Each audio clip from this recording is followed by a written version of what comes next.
તો ખરા મારો હાથ કેવો કોમળ કોમળ હાથ છે. ગોપી કે હાથ બદલતો હાલ, હાથ બદલીને હાલ. ત્યારે હાથ છોડ્યો, ત્યાં લાલા એના છોકરાનો હાથ પકડાવી દીધો. લાલો પાછળથી બોલ કૃષ્ણ કનૈયા લાલ કી.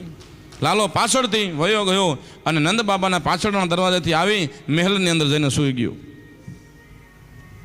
ત્યાં ગોપીએ જોયું ને કે નીચે કોણ છે, પકડી અને લઈ ગઈ અને યશોદાને કહેવા લાગે, હે યશોદા, હે યશોદા, જો તો ખરા તારા લાલાને પકડીને લઈ આવીએ છીએ અમે, આ તારા લાલો માખણની ચોરી કરે છે.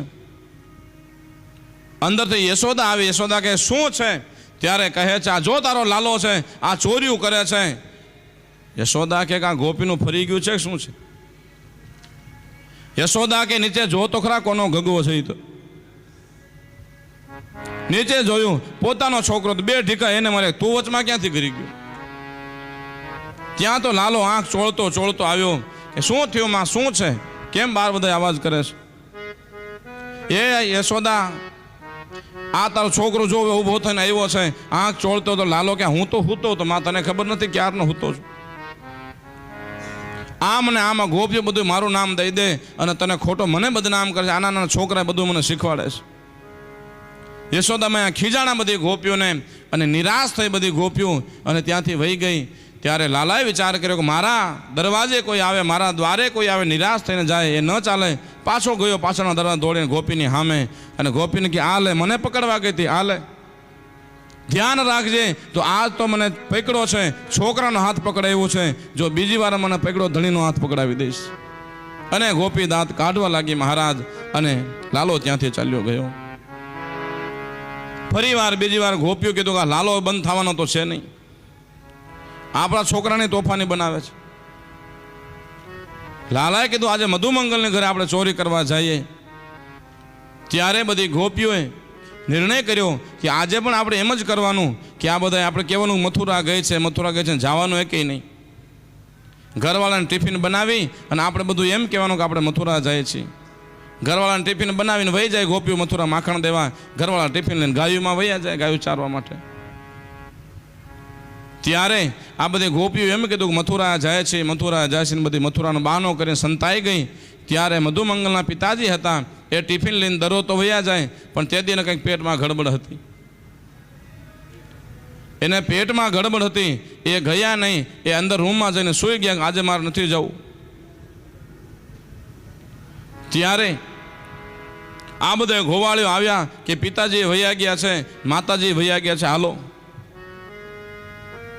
ત્યારે ટિફિન જોયું, ગોવાળીઓના મનમાં કાંઈ આવ્યું તો નહીં કે આ ટિફિન કોનું હશે, શું છે, ખોલીને ટિફિન ખાઈ ગયા. અને અંદર જઈ અને બધાય બાળકો ગોઠણિયા ભાર થયા, આકાશે માકડાઓ બધા આવી ગયા અગાશીએ અને બધી ચોરી કરવાની શરૂ કરી. પ્રમુખને ચડાવ્યા માથે અને માટલી પકડી, એક હાથ માટલીમાં માખણ નીચે નાખીને પોતે ખાવા લાગ્યા. ત્યાં તો ગોપીઓ દોડીને આવી, પકડો પકડો પકડો. ત્યાં બધા સભે ભાગી ગયા અને પ્રમુખ હાથમાં આવી ગયા છે. લાલા આ તો તને પકડાવે પાર કરીએ. ત્યારે એ ગોપી કે આને ઘરની બહાર કાઢવો નથી, એક કામ કર રૂમમાં પૂર દે ને. ત્યારે આ જે મધુમંગલના પિતાજી અંદર સૂતા હતા, પેટમાં ગડબડ હતી, એ જ રૂમમાં લાલાને પૂરી દીધો. એને ખબર નથી કે અંદર ઘરવાળા હુતા છે.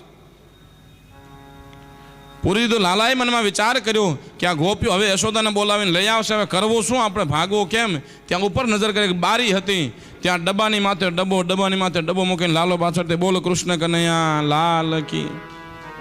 થોડી વાર થઈ અને બહારથી ગોપી ઊભી ઊભી કંઈક ઊભો રે લાલા, હમણાં તારી માને બોલાયું. એને ગોપી બોલાવા ગઈ છે. ત્યાં તો અંદરથી એને તલપ લાગી મહારાજ, પેટમાં ગડબડ હતી, એને પ્રેશર થયું.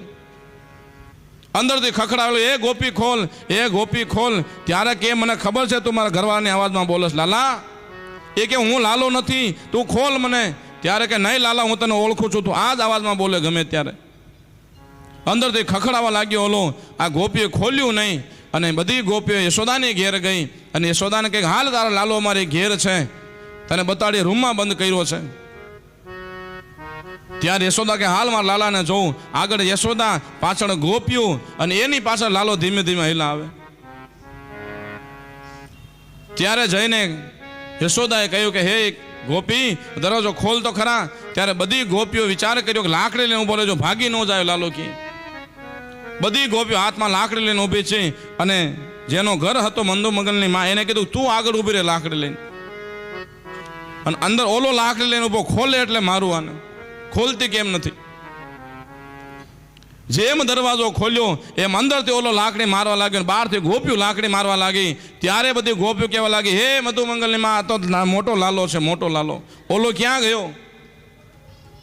ત્યારથી બહારથી છે ઓ લાલો આંખ ચોળતો ચોળતો, શું થયું માં, બધા કેમ ભેગા થાવો છો?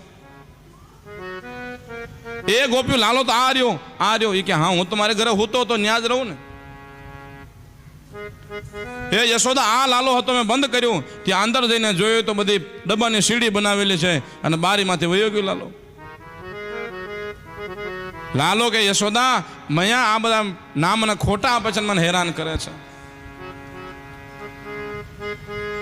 ત્યારે આ લાલો છે મહારાજ, યશોદા મયા લાલાને લઈ ગઈ, ગોપીઓને ખીજાણી અને યશોદા મયા ઘેર મહેલની અંદર ગઈ.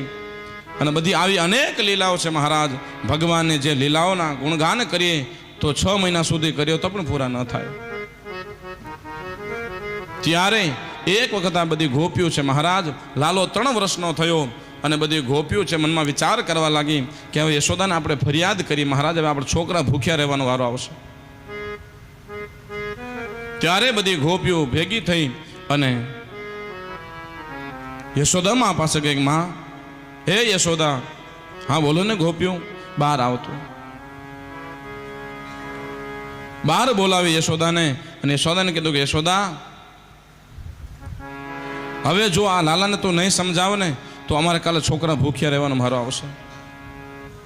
અમે તો સહન કરીએ છીએ પણ અમારે કાલે છોકરાનો શું હક છે? તું એને સમજાવ, આ લાલાને સમજાવ. એ બધું ઠીક છે કે અમે તને મસ્તીમાં મસ્કરીમાં જવા દઈએ છીએ, પણ આ માખણ ને ઢોળે ખાય નો વાંધો નથી, પણ ઢોળીને માકડાને ખવડાવી દે છે. આખો દી આપણે ગાયો ચરાવવા માટે જાય, આખો દી મહેનત કરીએ અને સાંજે આ માખણ ઢોળી નાખે.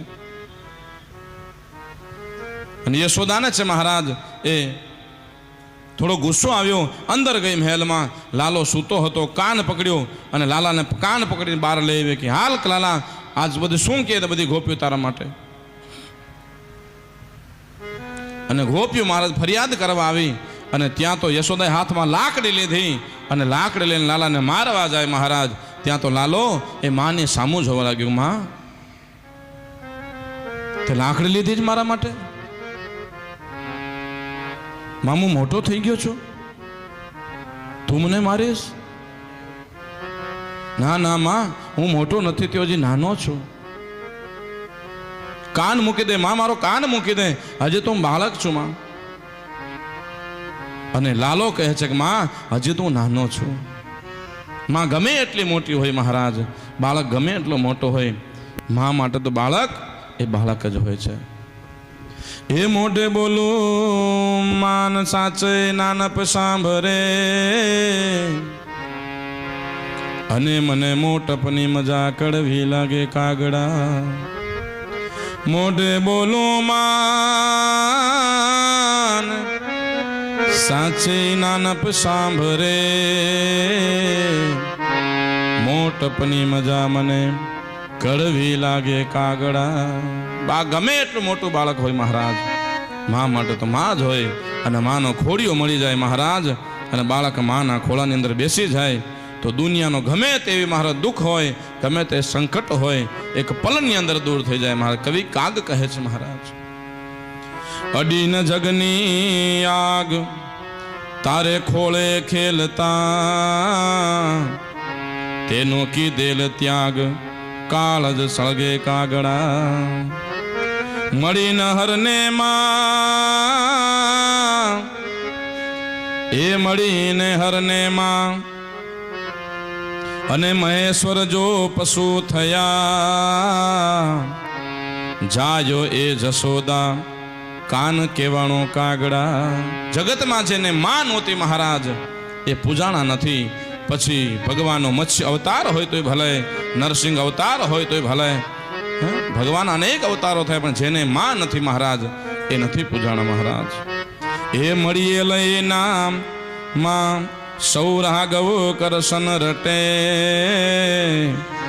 જગ કોઈ જાણે નામ કચ્છપ મછને કાગડા. કવિ કાગ કહે છે મહારાજ, માં એ માં છે, બીજા બધા વગડાના વા છે મહારાજ. માત પિતા તો મહારાજ જેને ભાગ્યમાં હોય એને મળે છે, એને સેવા મળે છે મહારાજ. નકર ભાગ્ય વિના નર પાવત નાહી, ભાગ્ય વગર મા બાપને સેવા મળતી નથી મહારાજ. અને મા છે મહારાજ, એ મા ભગવાન છે, બીજાનો સાક્ષાત સ્વરૂપ મા છે મહારાજ. અને મહારાજ